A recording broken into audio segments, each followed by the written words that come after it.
This afternoon, NBC2 has new breaking details about the 5-year-old boy shot and killed last night in a drive-by shooting. It happened in Fort Myers last night in the area of Lincoln and Cuba Streets. Family members just gave us this photo. They tell us his name is Andrew Faust, 5 years old, and a student at Franklin Park Elementary. Fort Myers police are not asking for you to speak up as they're hoping to track down the person or people responsible. Starting our breaking team coverage, NBC2's Alex Yarmer. She joins us live outside the boy's home. Alex. Good afternoon. This is where it all happened. I counted at least 6 bullet holes in these 2 duplexes behind me. Now, I also want to give you a look at this memorial set up in front of the boy's home. Neighbors and friends tell me they put some flowers, and that is the little boy's bike. All the family has left today. A community continues to mourn the loss of a 5-year-old boy.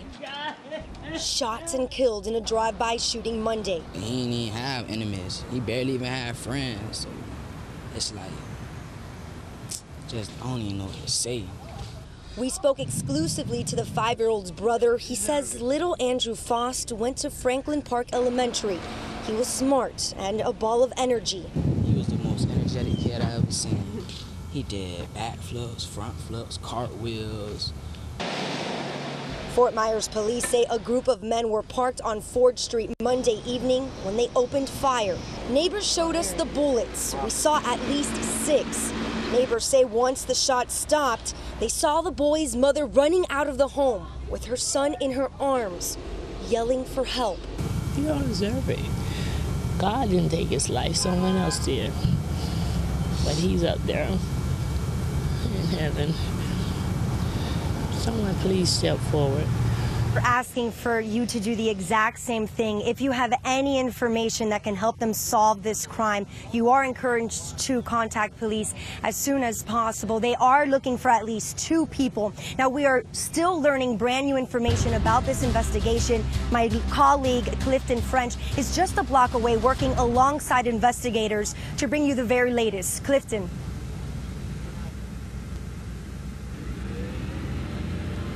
Now, we are right in front of Franklin Park Elementary School where detectives are searching, and coincidentally, this is exactly where that 5-year-old boy went to school. I want to show you down here right now, investigators sitting here, they're sifting through this canal. Detectives aren't saying exactly what they're looking for, but I'm told this canal is, quote, of evidentiary value. Now, this shooting happened just about a block away from here, so it's very possible the shooter or shooters threw something out right here as they were getting away. But it's a visual reminder to everyone in this school what has happened to one of their students. Right now, investigators, they have waders on, as you can see right there. They're in this water searching. They have a metal detector, shovels, going through every inch of this canal to see if there is anything in here that they may need. The plan right now is actually to drain this canal. They're bringing in dump trucks right over here. I'm going to pan out real quick and show you exactly what they have. They have dump trucks, and they're damming off this canal right here with all of this sand. They also have a pump on standby. They are going to drain this in sections and just go right through and skim and skim and skim this canal. Now, investigators aren't saying how long they'll be here.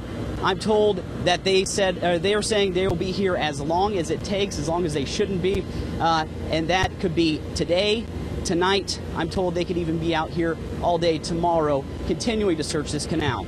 I'm reporting live in Fort Myers. Clifton French, NBC2. All right, thanks so much, Clifton, and also Alex. Today in Lehigh Acres, a death investigation is underway on Graham Circle. That's near the intersection of Joel and Bell Roads. We saw the investigation pick up with a lot of law enforcement in that area Monday. Lee County Sheriff's Office dive teams were in a canal where we're told a body was found around 3 o'clock yesterday afternoon, and we are working to find out if investigators believe that this death is suspicious. Today, a Lehigh Acres man is accused of refusing to get emergency help for a toddler. Because of the delay, the child may have permanent physical and mental disabilities. Lee County deputies arrested this guy, Jose Ramirez. Earlier this month, Ramirez was caring for his girlfriend's 19-month-old child. The child reportedly fell out of a high chair and hit his head at the man's home. Days later, investigators say the child fell off the bed and hit her head against a nightstand. Ramirez's sister tells us she called for help when no one else would. You're waiting so long for her to heal and then take her to the hospital. She couldn't have been better. She would have got worse. The Florida Department of Children and Families has custody of the 1-year-old and her 6-year-old sibling. Meanwhile, Ramirez faces 2 counts of child neglect. Developing this afternoon, police in the St. Louis area have arrested dozens of people. They've all been protesting the August fatal shooting of an unarmed black 18-year-old by a white police officer in the town of Ferguson. Hands up! Don't shoot! Shut it down! Some 50 people were taken into custody on the last of 4 days of rallies and civil disturbance. Organizers dubbed the day Moral Monday.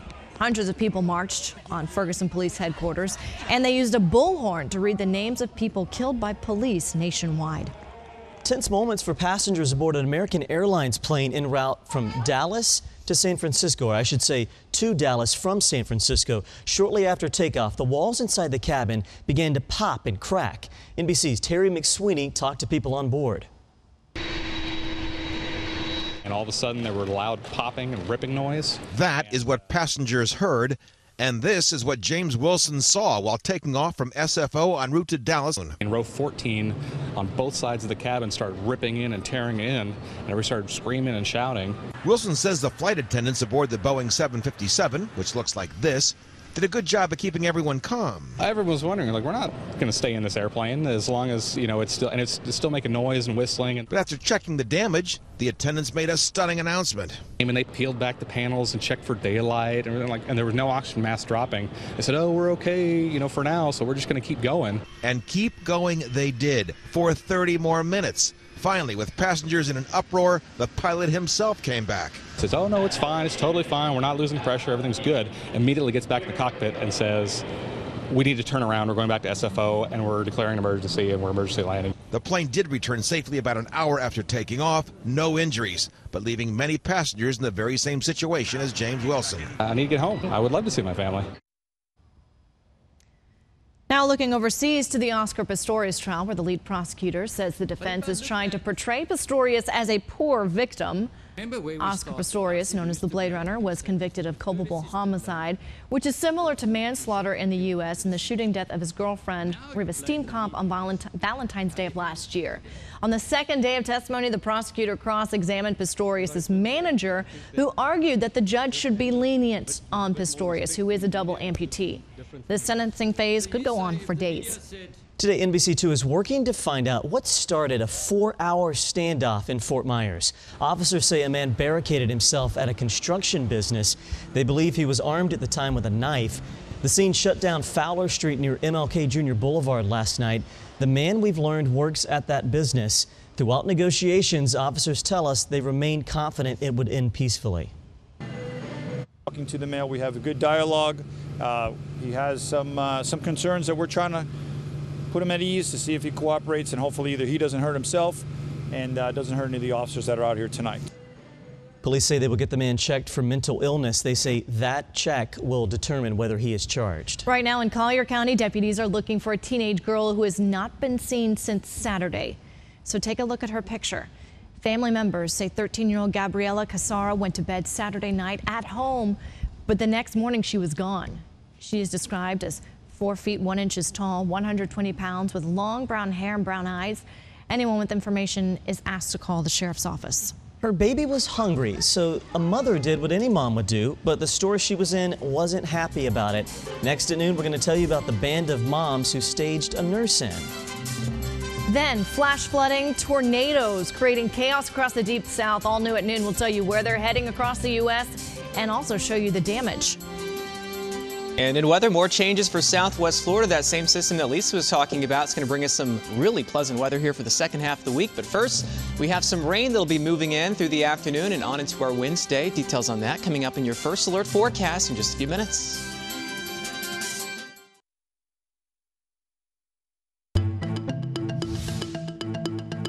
A line of deadly storms rolling across the deep south last night, and now that band is pushing through the southeast with flash flooding, a lot of tornadic activity, and you can see the band going through the Florida Panhandle. Yeah, I think one word to describe it is mess. Absolute mess. And NBC's Dylan Dreyer is in hard-hit Atlanta with the update. Dylan. Here in Atlanta, the rain is still coming down very hard, but it was earlier this morning when we had severe thunderstorm warnings issued for the Atlanta area. We had reports of winds gusting over 70 miles per hour, and that's been the trend with these storms. Yesterday and last night, we had reports of lots of wind damage back through parts of Alabama into Mississippi and Tennessee as well. We also have reports of at least 2 people dead because of the damage caused by this wind. He said his wife was in trap, so I started looking for her, and I seen her legs laying there, and I told him I couldn't help her. We've heard that there are at least 13 confirmed tornadoes from yesterday, but it was more those straight-line winds that were gusting up near 70 to 80 miles per hour that caused downed trees and power lines. Tens of thousands of people are still without power. Now, today, that line of storms is moving to the east. We have a tornado watch in effect for eastern Georgia and up into the Carolinas until 2 o'clock this afternoon. Now, we're not looking at the outbreak of storms we saw yesterday and last night, but we are still expecting widespread damage with these storms, something we'll certainly keep an eye on through the afternoon. I'm Dylan Dreyer in Atlanta. Back to you. Dylan, and Jason, you were telling us this is the same system that's causing some problems for us. I mean, not nearly as bad as there, but... Yeah, and we saw the system has a history of producing some very strong weather. We have those severe thunderstorm watches in place for North Florida and some tornado watches in effect for parts of the southeast. But this will be a lot tamer by the time it makes it to southwest Florida. Well, that's good. And with this system approaching, our winds have been becoming more southerly through the day today, and that's helping to bring in more moisture from the south, which is why we do have some storms. This line looks ominous. Offshore. It looked more ominous about an hour ago, but it's actually starting to lose steam. We had at one point, I think, 269 lightning strikes earlier this morning, and you can see now it's down to around 98. It's calmed down a bit. Yeah, so the lightning counter, it has been coming down, but I do think we're going to see some of these downpours at least hit some of the barrier islands and close to the coastline of southwest Florida as we head through the early part of the afternoon. I put a track on here showing the motion through the next 60 minutes just to show you it is not making a beeline toward the southwest Florida coast. It's almost moving parallel, but sort of inching closer and closer with each passing hour. So as we head through the course of the afternoon, we're going to see a good chance of some of these scattered showers and even a few thunderstorms that could pack more of a punch, but not really anticipating to see much in the way of severe weather with this storm system here across southwest Florida. I want to show you the futurecast. This will take us through the next hour, so sort of find your place on the map.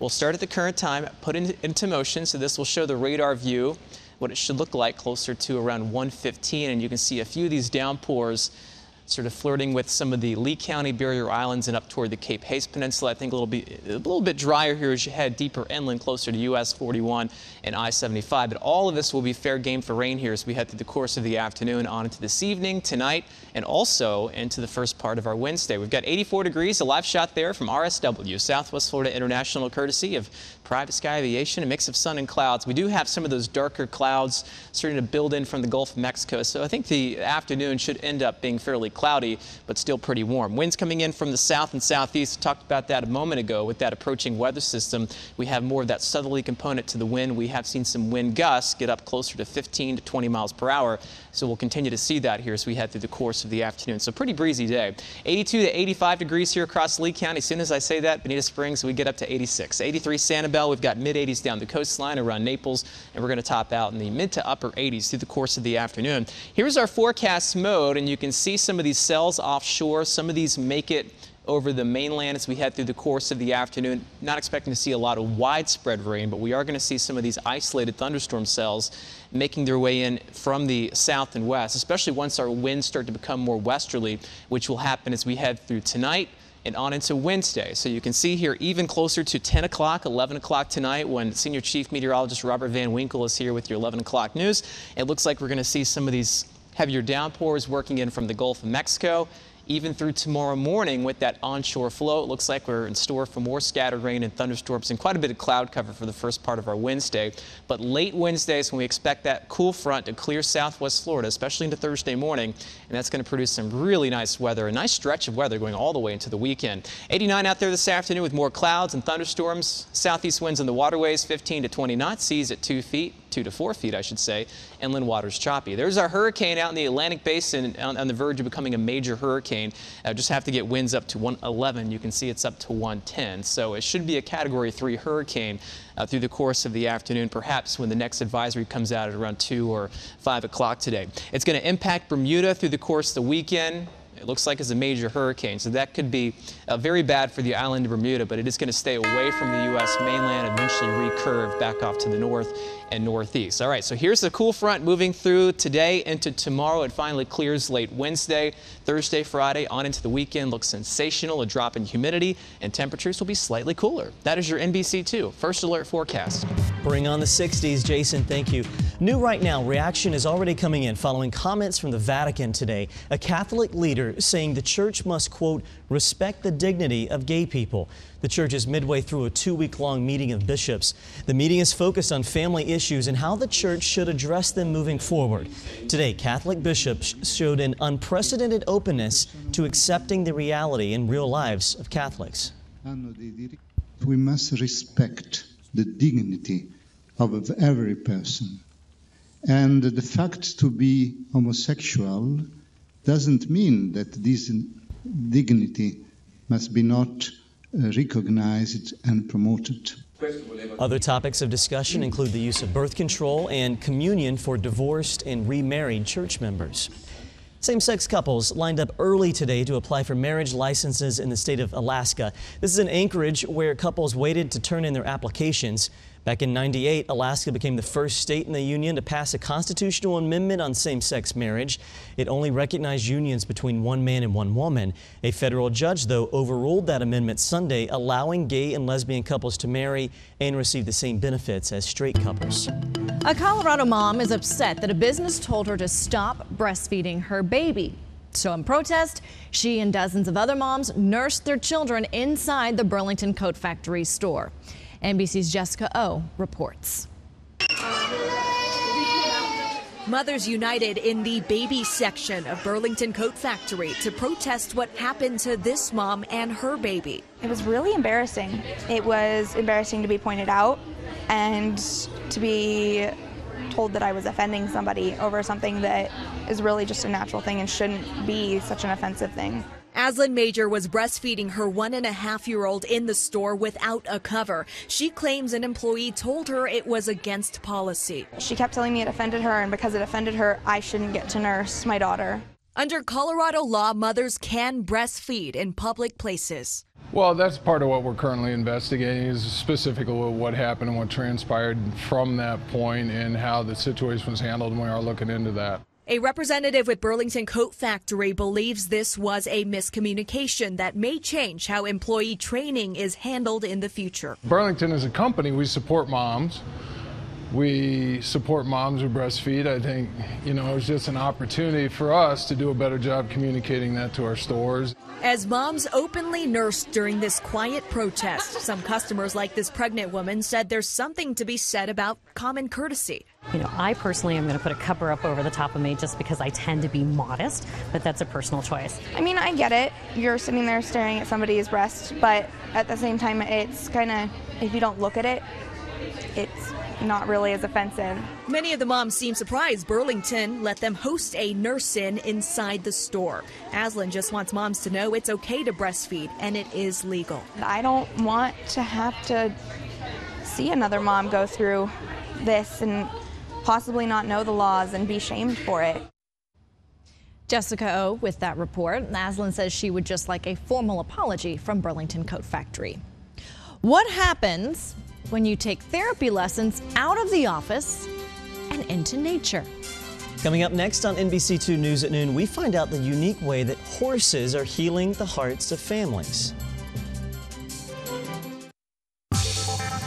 Most therapy takes place in an office when you're one-on-one with a therapist. But patients and children in Kansas are finding comfort in therapy with horses at Healing Hearts Ranch. NBC's Molly Hadfield has the story. I just think it's fun to see them, see the horses, their faces light up. Classes from Helping Hands Preschool come to Healing Hearts Ranch once a week for horseback riding. It's just one of the services that Healing Hearts offers, using horses as therapy. Using the talent of horse training, which is what started Healing Hearts Ranch, and the process of building that relationship with the horse and what all goes into that relationship. The ranch has 2 therapists and uses horses to connect to the kids, and also allows the whole family to join in at no charge. it's really neat to see people be able to tear down those walls and be able to find that success maybe they've never experienced. These therapy horses help out kids of all ages and adults that come recommended from doctors, the foster care system, schools, and the Barton County courts. Because we're not sitting down and talking about a story that maybe a child with trauma has told 100 times, or a family that has been in crisis and involved with the system has to retell. We come in and we get right to work on how they're communicating, how they're problem solving, how they're working together. Teachers at Helping Hands Preschool say they see a big difference in troubled kids and kids with physical disabilities after horse therapy. Yeah, we have kids that do horse therapy on a regular basis, and they come see horses and stuff like that, and you can definitely tell when they do stuff like that, they have changes in behavior and their actions. It's really positive. That was Molly Hadfield reporting. And the Healing Hearts Ranch doesn't charge for their services because they accept donations. Awesome. Glad you're with us. Ahead on NBC2 News at Noon, the World Health Organization warning of a grim future if the Ebola outbreak grows anymore. We're going to tell you how many cases we could see in the next few months if preventative measures aren't taken immediately. Plus this. Yeah, it is freaking scary, and we've got 76 people on this bus. A bus driver's erratic steering, scaring those on the bus and off. NBC2 has the 911 calls and the video showing the dangerous and wild ride. Live, the news you count on. NBC2 News at Noon.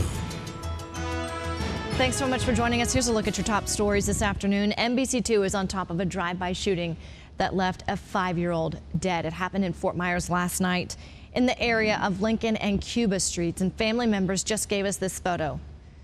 His name, Andrew Faust, 5 years old, a student at Franklin Park Elementary. And now Fort Myers police are hoping to track down the person or people responsible. This is video of the investigation that got underway Monday. Fort Myers police say a group of men were parked on Ford Street Monday evening when they opened fire. Neighbors showed us the bullet holes, at least 6.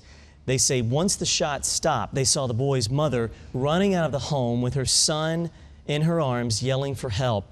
Right now, FMPD looking for evidence in a canal nearby the victim's school. New projections are out for Ebola, and it paints an alarming reality of just how big this outbreak could grow. NBC2 is learning there could be up to 10,000 new cases of Ebola per week within 2 months. And a timeline is in place to try and stop that from happening. The World Health Organization's assistant director says if the response to the Ebola crisis isn't stepped up within 60 days, quote, a lot more people will die and there will be a huge need on the ground to deal with the spiraling number of cases. For the last 4 weeks, there have been around 1,000 new cases per week.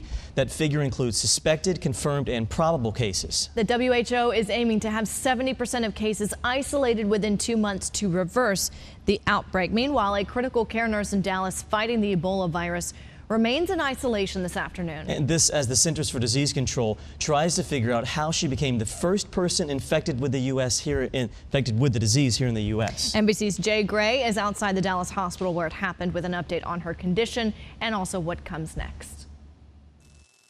This morning, a member of the specialized team that treated the first patient diagnosed with Ebola in the United States is inside the isolation unit at Texas Health Presbyterian Hospital, now fighting the deadly disease herself. It's deeply concerning that this infection occurred. A review from the Centers for Disease Control cites a breach in hospital protocol for her infection. And overnight, the agency stepped up its presence in Dallas to prevent a, quote, further spread of the deadly virus. Officials will not release the name of the infected healthcare worker, but do say the woman had extensive contact with Thomas Eric Duncan before his death, including when he was placed on dialysis and a ventilator as his condition got worse and he became more infectious. Police have been stationed outside the woman's taped-off apartment, along with hazmat teams that will begin disposal and decontamination work later this morning. Jay Gray, NBC News, Dallas. And as promised, we're following up on details laid out to fight Ebola right here in Southwest Florida. Lee Memorial Health System revealed its step-by-step procedure. It starts with a sick person who ends up at one of its facilities. That person will immediately be isolated if he or she has traveled to West Africa. Then the health department and the CDC will test the patient. Next, blood samples would be sent to the Miami area. If it tests positive, the patients will likely be flown to Emory Hospital in Atlanta, Georgia for treatment. Lee Memorial just received ultraviolet light robots. They will be used to disinfect isolation rooms when a patient leaves. Lee Memorial says it's going beyond CDC requirements to keep staff members safe. We don't want any instance where there's a possible breach in our protocol. We are exploring other products to keep our employees safe. Things that you don't think about. How do you touch the elevator keys? What do you do going in and out of a room? Doctors say education and communication are key in being as prepared as possible. President Barack Obama and his military commanders are meeting with defense chiefs from more than 20 nations. They're teaming up in the fight against the Islamic State group in Syria and Iraq. Among the countries represented today will be Arab nations that have joined the U.S. in launching strikes against the militants in Syria. That includes Saudi Arabia and the United Arab Emirates. European partners like Britain and France are also participating, as is Turkey, a key NATO ally that neighbors both Syria and Iraq. Decision 2014, one of the most watched election races in the nation, is heating up right here on NBC2. And with just 3 weeks left to go into Election Day, former Governor Charlie Crist received a high-profile endorsement in hopes of taking over the governor's mansion once again. Crist met with and received the support from Vice President Joe Biden Monday. You're looking at video from an event at Broward Community College over on the East Coast, Fort Lauderdale. Vice President Biden talked about a variety of topics, including raising the minimum wage in Florida. No one working 40 hours a week should live in poverty. No one in America. It's wrong. This is not your father's Republican Party. Charlie Crist is locked in a tight race with the incumbent Republican Governor Rick Scott. It's one of the most negative campaigns in Florida history. Scott also has some big names stumping for him as well, including New Jersey Governor Chris Christie. And Governor Scott responded to Biden's visit by telling Charlie Crist he should invite President Obama to campaign here. Scott tells us he knows the president's approval ratings are low, and that's why Democratic candidates are not asking him for help campaigning this year. Want to remind you, tomorrow the governor and former governor will face off in a debate at Broward Community College. You can watch it live only on NBC2. It starts at 7 o'clock.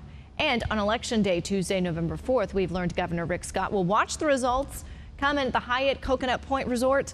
Crist will spend election night in St. Petersburg. When you head to the polls next month, you'll get to decide whether or not to set aside state money for environmental programs. It's called Amendment 1 on the ballot, and here's how it works. The state would use 1/3 of its real estate tax revenue to buy up conservation land. Supporters say if passed, it could raise $10 billion during the next 20 years. But opponents of Amendment 1 say it means less tax money for other programs. If we vote this in, it will be in our Constitution for the next 20 years. So if you think about it, what that does is it really ties the hands of our elected officials in the Florida House and Senate. The latest polling does show Amendment 1 is popular among Florida voters. It needs 60% of approval to pass. A former Florida Republican candidate for governor is facing charges today after an arrest. Yinka Adeshina is accused of filing false election paperwork.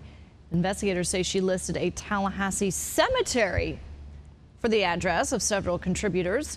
Adeshina received just under 2% of the vote in the August primary. Now she's facing 2 counts of fraud. A well-known hospital group is taking its name across the nation and even across international lines, showing how it's making a difference. NBC2 got an inside look at a traveling exhibit in Naples. 2 years ago, Naples Community Hospital partnered with the Mayo Clinic to expand healthcare services. Now this traveling exhibit is filled with galleries explaining how Mayo has helped people over the years. The bus stopped at NCH in North Naples on Monday. It helps everybody understand what the abilities that we have locally. People don't need to travel to get world-class care. They can get it right here in Naples, as we are affiliated with the Mayo Clinic. The next stop for the mobile exhibit is set for today in Orlando. And staying in Naples, the city is bringing some much-needed attention to buildings that were neglected during the recession. Some of the priorities for this fiscal year are Cambier Park, Fleischman Park, and the Community Services Building, which needs a new roof. The estimated cost of repairs over the next 5 years is more than $1 million. Council is still looking at options because so far nothing is final. And an area of downtown Fort Myers is also going to get some work done. Business owners and residents are partnering with the city to redevelop the area between Evans Avenue and Fowler Street, just north of MLK Boulevard. Just yesterday, they pitched ideas about what they would like to see done. Those ideas included everything from landscaping to lighting, sidewalks, even a bicycle rental area. The Community Redevelopment Agency will pay $37,000 for the 5-year plan. Businesses hope to attract people with the area's history and art. It's a lot of responsibility because we're planning for the future, and when we're gone, people are going to see this and recognize what we've done now. This is just the first of 3 meetings. A comprehensive plan won't be completed until next year. A bus ride putting all passengers on board in danger. Next on NBC2 News at noon, we'll show you the dangerous ride caught on camera and what the driver is blaming her erratic driving on. Plus, a big fancy wedding night might be fun for one night, but it could have a bad outlook on your marriage in the long haul. What research says about what not to do to keep your loved one by your side. And in your first alert forecast, I'm tracking rain just off of our coastline. It's been weakening pretty quickly here over the course of the last couple hours. But let me show you the motion here building from the south and west and pushing up to the northeast. So that is a sign of things to come. And then we've got some really nice weather coming once this cool front passes southwest Florida. We'll time it all out for you in your first alert forecast coming up in just a few minutes.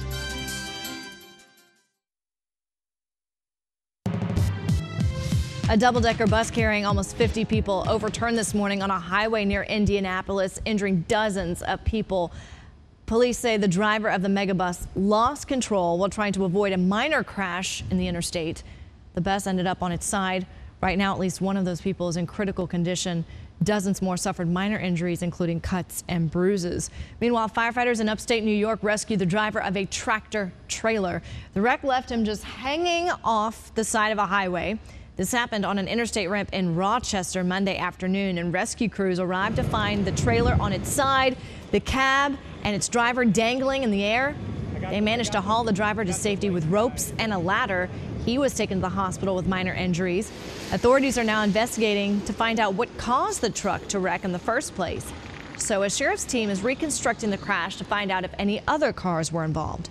Developing this afternoon from Utah, police arrested this school bus driver because they suspected she'd been drinking alcohol. What tipped them off? She was swerving through lanes and avoided a near collision on a busy highway. All the while, she had 75 students and teachers on board. NBC's Sandra Yee brings us the story. She can't stay in the lane. She's crossing the double lines, and the adults are getting scared. This caller was on the bus.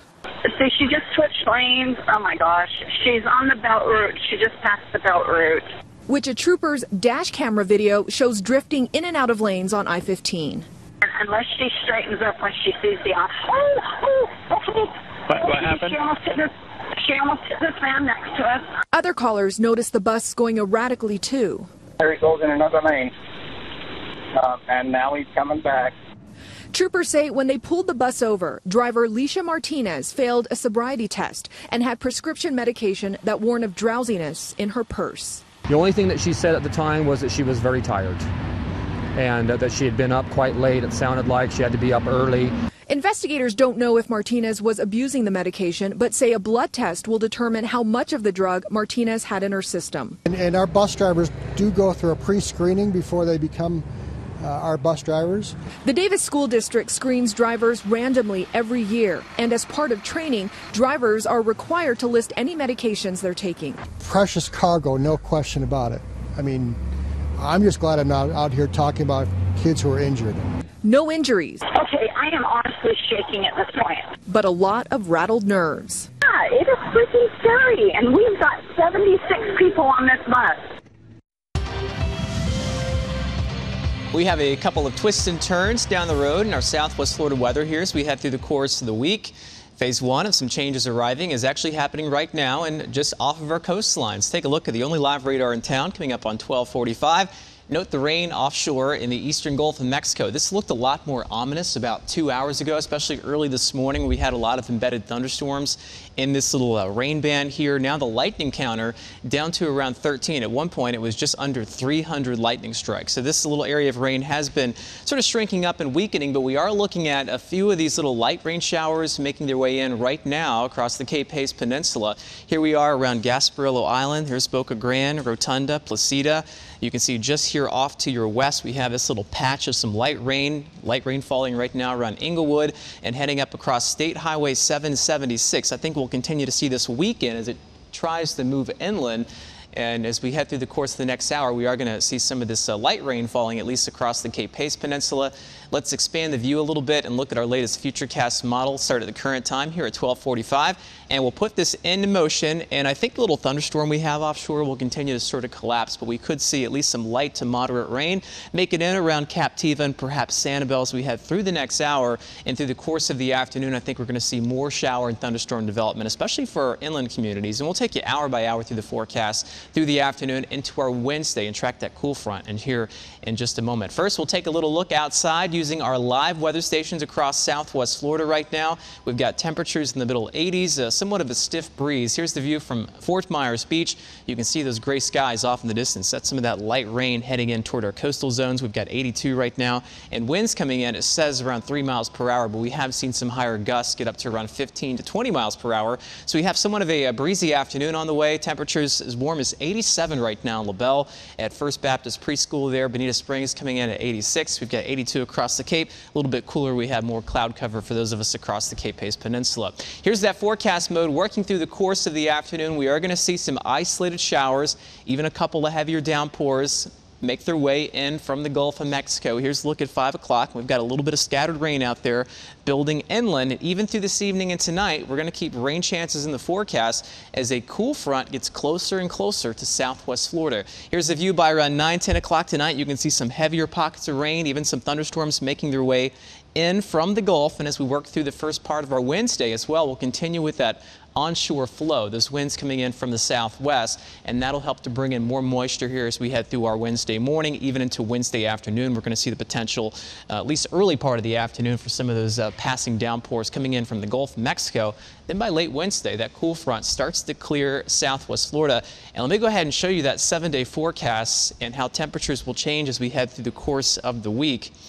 Wait for it, wait for it. There we go. There's your 7-day forecast. We've got rain chances for this afternoon, this evening, and tonight, and on into the first part of Wednesday, Thursday, Friday, on into the weekend. Looks great. Nice dip in humidity, and temperatures only topping out in the mid-80s. That's your first alert forecast.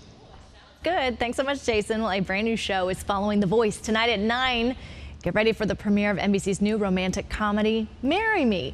It's about a couple who, after years of dating, takes the plunge towards matrimony, but not without some bumps on the way. NBC's Mark Barger giving us a preview. What a great trip. Timing is everything, and bad timing starts the fireworks on Marry Me. It was that scene that made me want to do this pilot desperately. Ken Marino's character Jake is just back from a tropical vacation with his girlfriend of 6 years, Annie, played by Casey Wilson. Before the trip is officially over, are you sure there isn't anything else you wanted to maybe like ask me or whatever? I have the ring hidden, and I'm going to propose and surprise her with this wonderful proposal. And I waited a minute too long. I can't believe you didn't propose on this trip, Jake. There, I said it. I said what everyone else has been thinking / asking me for the last 5 years. And I start going off on him, on his friends, and on his mom. And only then, to find that he is trying to propose, and in fact everyone is hidden and scattered around the house waiting to jump out and surprise us, and they've heard everything. Wilson actually lived a similar proposal without the rant from her real-life husband, David Casp, who created Marry Me. So I can't imagine that's at all awkward playing a couple with your husband overseeing the show. It's actually so strangely, believe me, I know it sounds very awkward. It's actually not. I don't know how or why. I think the more awkward thing was that I'm married, and your husband would call my wife to the set, who doesn't work on a show at all, and they would just give each other foot rubs. What kind of balances things out? That's what they said? Yeah, they said it was the yang to our yin. Real life meets TV life. When Marry Me premieres tonight. Mark Barker, NBC News. 9, 8 Central here on NBC. All right, it got me to literally laugh out loud. Marino Wilson said that opening scene alone for Marry Me took more than a day and a half to shoot. Marry Me is premiered tonight, again followed by 9:30 by the season premiere of About a Boy, and then an all-new episode of Chicago Fire, leading into, of course, NBC2 News at 11. Make sure to keep it right here. And speaking of marriage, the secret to a long, happy one might be a frugal wedding. A new study that's out today found couples who spend less money on their wedding tend to have longer lasting marriages than those who splurge. Women who spent more than 20 grand on a wedding divorced 1.6 times more than those who spent between $5,000 and $10,000 on a wedding. The researchers who did the study aren't sure why, but they have a few theories. They believe that the type of couples who have a cheaper wedding are the type of couples that are a perfect match. It could also be that it relieves young couples of a financial burden that, of course, could strain the marriage. Money is the least of one Oregon man's worries these days. He is the latest winner in the state's lottery, but it's not the fact that he won $1 million. It's what he did with the money after claiming the prize. NBC's Kendra Kent explains. It was a pretty average day for one of Powerball's regulars. Yes. Until 45-year-old Eric Hale of Bend realized he won and could not believe what he was seeing. I stand there trying like, that's crazy, and I was trying to count the zeros. Now he's counting his blessings with the $1 million prize churned out of this machine at Butler Market Road's Quickway Market. And you always kind of think, well, I could win. To actually do it, it's still shocking to me right now.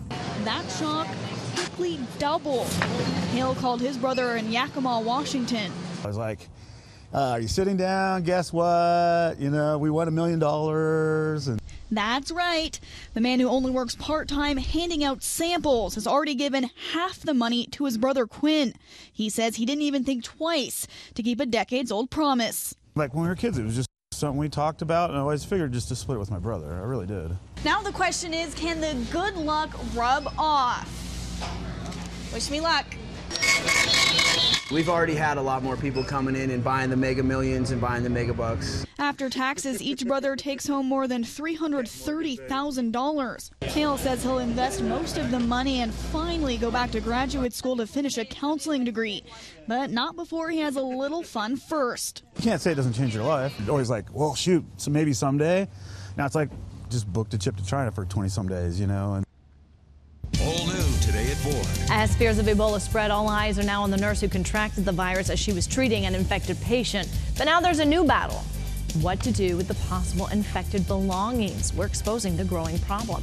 Plus, Netflix fans, get ready to dig deeper into your pockets. The major changes that could affect what you view.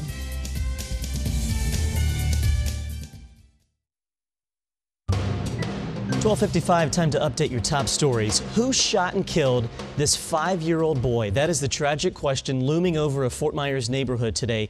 FMPD now begging the community for tips about a drive-by shooting around Lincoln and Cuba streets last night. Andrew Faust attended Franklin Park Elementary. This afternoon, detectives plan to drain a canal near the boy's school looking for evidence. And this is video of the investigation that got underway Monday. Fort Myers police say a group of men were parked on Ford Street when they opened fire. Neighbors showed us the bullets. We saw at least 6 of them. Neighbors say once the shot stopped, they saw the boy's mother running out of the home with her son in her arms, yelling for help. And another big story we're following today, new projections are out for Ebola. There could be up to 10,000 new cases of Ebola per week within the next 2 months. The World Health Organization saying we need to step up the response to the Ebola crisis within 60 days. For the last 4 weeks, there have been about 1,000 new cases per week. That figure includes suspected, confirmed, and probable cases of Ebola. And real quickly, we're going to take a look at Wall Street, take a look at the Dow Jones. This is kind of a pleasant sight compared to the past couple of days. Look at the green. We're up 103 points right now, sitting at 16,423. Chase has been tracking a whole line of storms out in the Gulf. It looks pretty weak now if you look off in the Gulf of Mexico. We've got some light rain heading into the Cape Pace Peninsula, and we're going to see the chance for some scattered rain, even a few thunderstorms as we head through the afternoon, the evening, even overnight into early Wednesday. We could see some of these downpours work in from the Gulf of Mexico. And look at that refreshing weather on the way for the second half of the week, and more importantly, the weekend looking good for us. Like it. All right, thanks so much for watching. Have a good day.